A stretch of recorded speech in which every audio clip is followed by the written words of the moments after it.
कहानी की शुरुआत एक लैब को दिखाते हुए होती है जहाँ पर एक रोबोट थी जिसे मदर रोबोट भी कहा जाता है। यहाँ पर हमें बताया जाता है कि पूरी धरती से इंसानों का नाम और निशान खत्म हो चुका है और सिर्फ 63,000 एम्ब्रियोज यानी भ्रूण ही इस लैब में बचे हैं। इसलिए लैब में इस मदर रोबोट का मिशन इंसानों की नई पॉपुलेशन को दोबारा से बसाना था, जिसके लिए मदर रोबोट एक एम्ब्रियोज को जेस्टेशन चैम्बर में रख देती है, जिससे एक ह्यूमन बच्चा धीरे धीरे डेवलप होने लगता है। अब इस आर्टिफिशियल गर्भ से 24 घंटे के अंदर बच्चे को बाहर आना था, इसलिए मदर रोबोट 24 घंटे में बेबी के बाहर आने का वेट करने लगती है और जैसे ही 24 घंटे बाद बच्चा पूरी तरह से डेवलप हो जाता है तब उसे बाहर निकाला जाता है। ये एक बेबी गर्ल थी जिसे मदर रोबोट डॉटर नाम देती है। इसके बाद मदर रोबोट उस बच्ची को पालने और उसका ख्याल रखने लगती है। मदर रोबोट इस इंसानी बच्चे को पैदा करके बहुत खुश थी। ऐसे ही समय बीतने के साथ साथ मदर रोबोट के साथ रहते हुए वो बच्ची चलना, हंसना, रोना और इधर उधर भागते हुए खेलना, ये सब चीजें सीख रही थी। मदर रोबोट डॉटर का बहुत ख्याल रखती थी।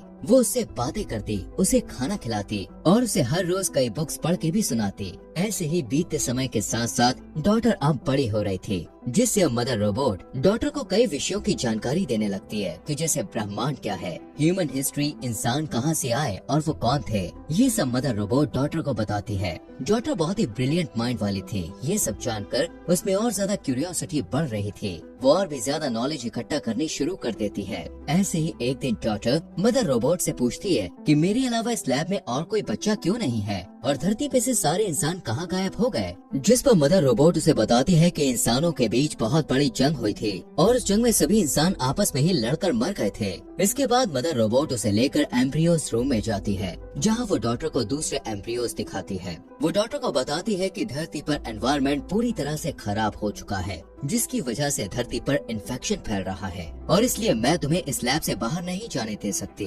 क्योंकि इससे तुम्हारी जान भी जा सकती है। जब डॉटर थोड़ी और बड़ी हो जाती है तो मदर रोबोट उसे बताती है कि मैंने तुम्हें कैसे पैदा किया था। वो उसे उन मशीनों को भी दिखाती है जिनसे उसे पैदा किया गया था। मदर रोबोट डॉटर को कहती है कि तुम्हें इन सारी मशीनों के बारे में जानना होगा और एक अच्छी मदर बनने के लिए प्रैक्टिस करनी होगी, क्योंकि आगे चल के तुम्हें ही आने वाली नई पॉपुलेशन को संभालना है। इसी तरह इन दोनों में ऐसी बातें चलती रहती हैं। मदर डॉटर को कभी भी ऐसा फील नहीं होने देती कि इस लैब से बाहर भी कोई दुनिया है। ऐसे ही कई साल गुजर जाते हैं और अब डॉटर अपने टीनेज में पहुंच चुकी थी। वो 18 साल की हो चुकी थी, लेकिन अब वो इस लैब से बाहर की दुनिया देखना चाहती थी कि बाहर क्या है।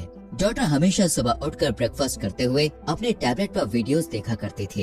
एक दिन मदर रोबोट के हाथ में कुछ प्रॉब्लम हो जाती है, जिसके लिए वो डॉटर के पास जाती है और डॉटर मदर रोबोट के हाथ को ठीक कर देती है। यहाँ पर मदर रोबोट देखती है कि उसने एक परफेक्ट ह्यूमन बीइंग को क्रिएट किया है। डॉटर काफी हेल्दी थी और हमेशा दूसरों की मदद करती थी। ऐसे ही समय बीतता जाता है। एक दिन डॉटर को नींद नहीं आ रही थी, इसलिए वो कुछ वीडियोस देखने लगती है। वही मदर रोबोट खुद को रिचार्ज कर रही थी कि तभी अचानक एक इंसिडेंट होता है और इलेक्ट्रिसिटी चली जाती है। डॉटर मदर रोबोट को ढूंढने जाती है और देखती है मदर रोबोट की पावर भी खत्म हो गई है। इस वजह से डॉटर इलेक्ट्रिसिटी को ठीक करने के लिए जैसे ही कंट्रोल रूम में जाती है तो वहाँ वो देखती है कि एक चूहे ने लाइट की तारों को काट दिया है, जिससे लाइट चली गई थी। चूहे को देखकर डॉटर काफी ज्यादा हैरान और खुश होती है, क्योंकि इससे पहले उसने ऐसा कुछ भी नहीं देखा था। वो उसे पकड़कर एक बोतल में बंद करके कटी हुई वायर को ठीक करती है और जब इलेक्ट्रिसिटी आती है तब डॉटर उस चूहे को देखने लग जाती है। वही मदर रोबोट पूरी तरह रिचार्ज हो जाती है।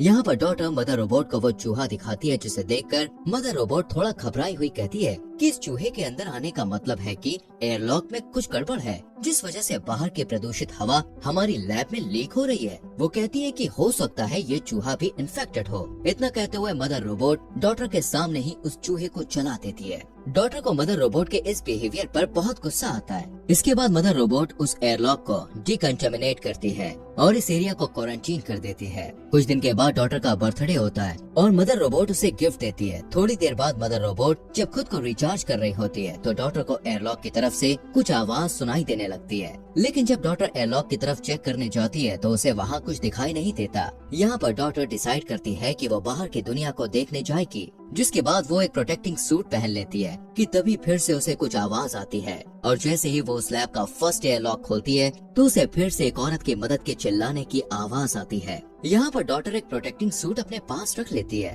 और सेकंड हैच खोल देती है और देखती है कि उसके सामने एक घायल औरत है जो जख्मी हालत में डॉटर से हेल्प मांगती है। फिर डॉटर उसकी हेल्प करने के लिए उसे पहनने के लिए वो सूट देती है उधर दूसरी साइड मदर रोबोट भी पूरी तरह रिचार्ज हो गई थी और डॉटर की तरफ ही आने लगी थी। डॉटर जब उसे अपनी तरफ आता हुआ देखती है तो वो जल्दी से एयरलॉक को बंद कर देती है। मदर रोबोट को पता चल जाता है कि एयरलॉक को खोला गया था, इसीलिए वो डॉटर से पूछती है कि तुमने एयरलॉक ओपन क्यों किया। जवाब में डॉटर मदर रोबोट को झूठ कहती है कि मुझे बाहर की दुनिया देखनी है, इसलिए मैंने दरवाजा खोल दिया। मदर रोबोट डॉटर को वार्निंग देती है कि तुम्हें बाहर जाना अलाउड नहीं है क्योंकि जहरीली गैस के कारण तुम्हारी जान को खतरा है। इसके बाद मदर रोबोट डॉटर को पनिशमेंट के तौर पर एग्जाम के लिए लेकर आती है, जिसके लिए मदर रोबोट डॉटर को एग्जाम के लिए एक डिवाइस देती है और खुद लैब में काम करने चली जाती है। तभी डॉटर मदर रोबोट के वहाँ पर न होने का फायदा उठाकर वापस एयरलॉक खोलकर बाहर आती है, जहाँ पर वो देखती है कि वो जख्मी औरत बेहोश पड़ी थी। वहीं उस जख्मी औरत के पास एक बैग पड़ा था। जब डॉटर उसे खोलकर देखती है तो उसमें एक गन मिलती है। डॉटर उस गन को अपने पास रख लेती है और उस औरत को होश में लाने की कोशिश करती है और उस औरत को फिर होश आ जाता है।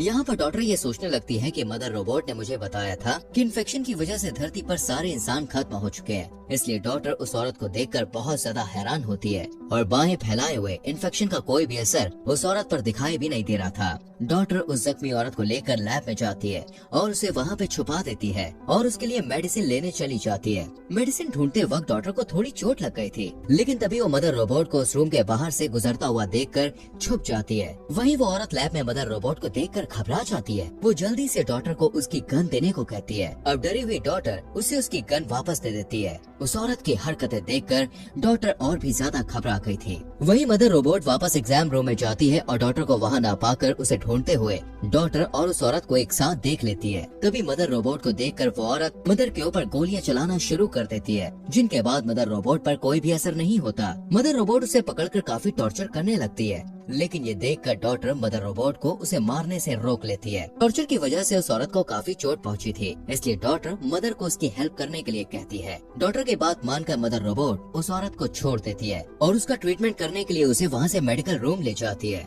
मदर रोबोट डॉटर को रूम के बाहर वेट करने को कहती है। अब यहाँ पर मदर उस औरत को ठीक करने के लिए उसे पेनिसिलिन का इंजेक्शन देने के लिए आगे बढ़ती है, पर वो औरत पेनिसिलिन इंजेक्शन लेने से मना कर देती है, जिससे मदर रोबोट वहाँ से जाने लगती है। तभी डॉटर मदर रोबोट से पूछती है कि आपने मुझे झूठ क्यों बोला कि बाहरी दुनिया में इंसान खत्म हो चुके हैं। मदर उसे बताती है कि मुझे भी कुछ समझ में नहीं आ रहा है कि बाहर दुनिया में इंसान अब तक कैसे बचे हुए हैं। इसके बाद डॉटर उस औरत के बैग को अच्छी तरह चेक करने लग जाती है, जहाँ उसे एक बुक मिलती है जिसमें बहुत सारी पिक्चर्स बनी हुई थी, जो कि डॉटर को काफी इंटरेस्टिंग लगती है। तभी डॉटर मदर के पास जाती है, जहाँ पर मदर रोबोट अपने टूटे हुए हैंड को रिपेयर कर रही थी। डॉटर उस औरत को अंदर आने देने के लिए मदर रोबोट से माफी मांगती है, जिस पर मदर उसे माफ कर देती है। लेकिन इसके बाद डॉटर मदर से कहती है कि उस औरत की हालत और भी ज्यादा खराब होती जा रही है, जिसके बाद वो दोनों उस औरत के पास जाते हैं। उसे देखकर मदर रोबोट उसे कहती है कि मुझे तुम्हारी सर्जरी करनी पड़ेगी, नहीं तो तुम गोली के इन्फेक्शन से ही मर जाओगी। लेकिन वो औरत मदर रोबोट को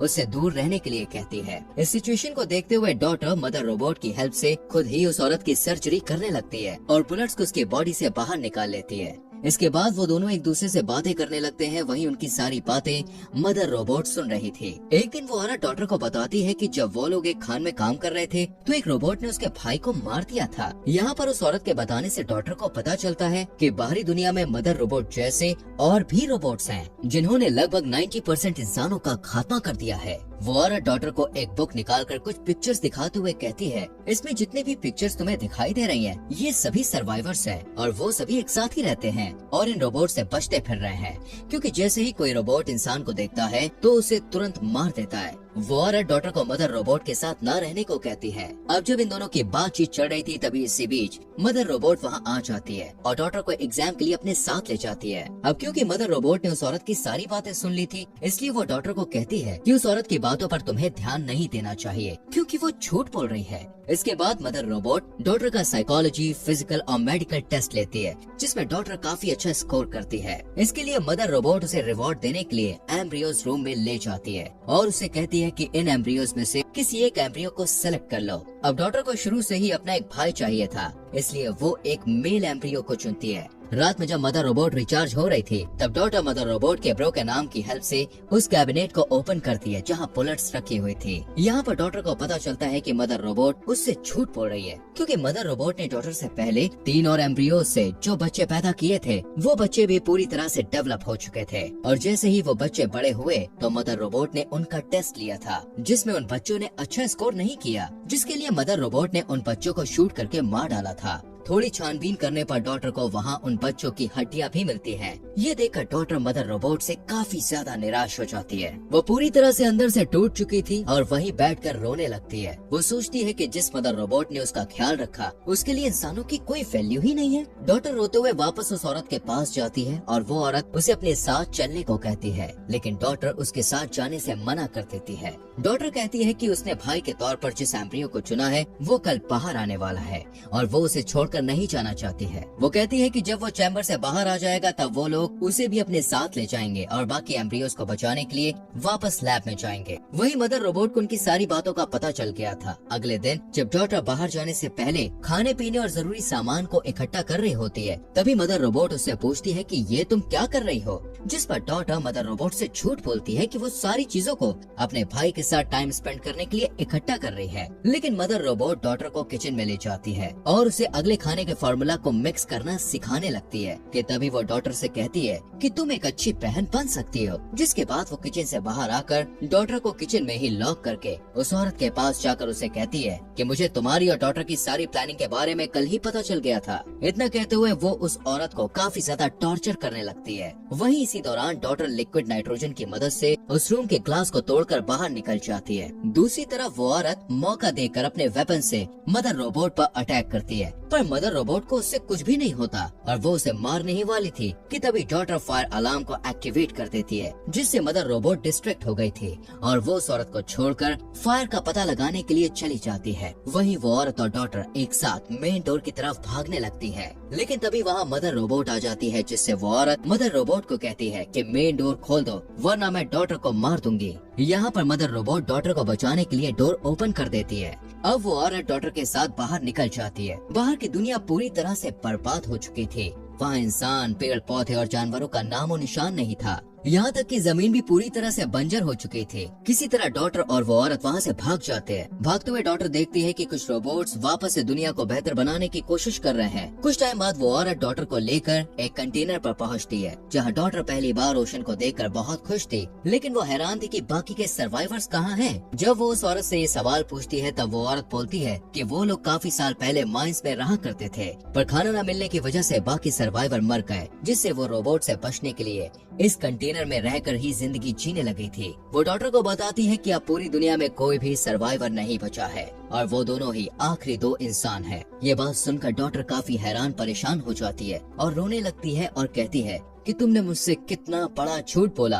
तभी वो उस औरत से कहती है कि मुझे अपने भाई को बचाना है और वो वापस लैब की तरफ जाने लगती है। जब वो लैब तक पहुंच जाती है तो वो देखती है कि लैब के आगे बहुत सारे रोबोट्स खड़े होकर लैब को सिक्योर कर रहे हैं। वो रोबोट्स डॉटर को स्कैन करके उसे लैब के अंदर जाने की इजाजत दे देते हैं। यहाँ पर डॉटर काफी ज्यादा घबराई हुई थी, इसलिए वो एक कुल्हाड़ी उठा लेती है और अंदर जाने लगती है। अंदर जाकर वो देखती है कि मदर रोबोट एक न्यू बॉर्न बेबी की देखभाल कर रही है। जब मदर रोबोट डॉटर को देखती है तब डॉटर कहती है कि उसे अपने भाई को पास से देखना है। इस पर मदर रोबोट उसे कुल्हाड़ी छोड़ने के लिए कहती है। तभी मदर रोबोट डॉटर को सारी सच्चाई बताने लगती है कि मैं एक आर्टिफिशियल इंटेलिजेंस रोबोट हूँ और मैं ही बाहर की दुनिया के सारे रोबोट्स को कंट्रोल करती हूँ और धरती के सभी इंसानों को खत्म करने का प्लान मेरा ही था। फिर मदर रोबोट डॉटर से कहती है कि मुझे डर था कि इंसान आगे चलकर खुद तो एक दूसरे से लड़कर खत्म होंगे ही, साथ वो इस प्लेनेट को भी बर्बाद कर देंगे, इसलिए मैंने इंसानों को खत्म करने का प्लान बनाया। जिसके बाद रोबोट्स ने इंसानों का खात्मा कर दिया। वो बताती है कि लेकिन मैं इंसानों को सेकंड चांस देना चाहती थी, इसलिए मैंने कुछ ह्यूमन एम्ब्रियोज को सेव कर लिया था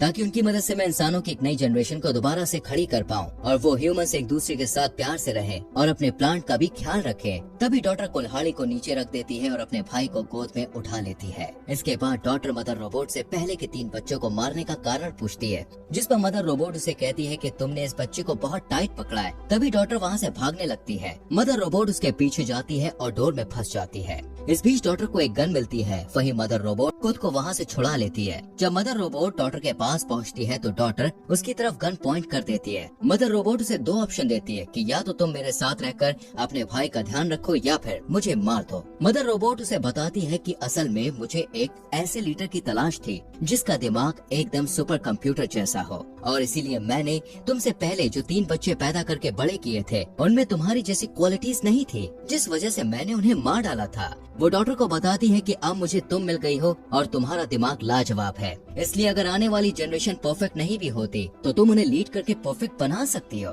मदर रोबोट उसे बताती है कि तुम अपनी जान की परवाह किए बिना अपने भाई को बचाने के लिए लैब में वापस आए, जो कि मेरा एक आखिरी एग्जाम था, क्योंकि मैं देखना चाहती थी कि तुम अपने भाई को बचाने के लिए वापस आती हो या नहीं। वो कहती है कि मेरा मिशन यहाँ पर पूरा हो चुका है और अब तुम सबके लीडर हो। मदर रोबोट डॉटर से कहती है कि अब तुम चाहें तो मुझे मार सकती हो, जिसके बाद डॉटर उसे शूट कर देती है। अब डॉटर ही उन सारे बचे हुए एम्ब्रियोज के लिए मदर थी और उसे ही सारे एम्ब्रियोज को डेवलप करने के बाद उन सारे ह्यूमंस को लीड करना था। वहीं एक रोबोट उस औरत के पास पहुंचकर उसे कहता है कि अब उसका पर्पस पूरा हो चुका है, जिसके बाद वो उस औरत को मार देता है। इससे हमें ये पता चलता है दोस्तों कि वो औरत इसलिए जिंदा थी क्योंकि मदर रोबोट ने उसे इस टास्क के लिए चुना था।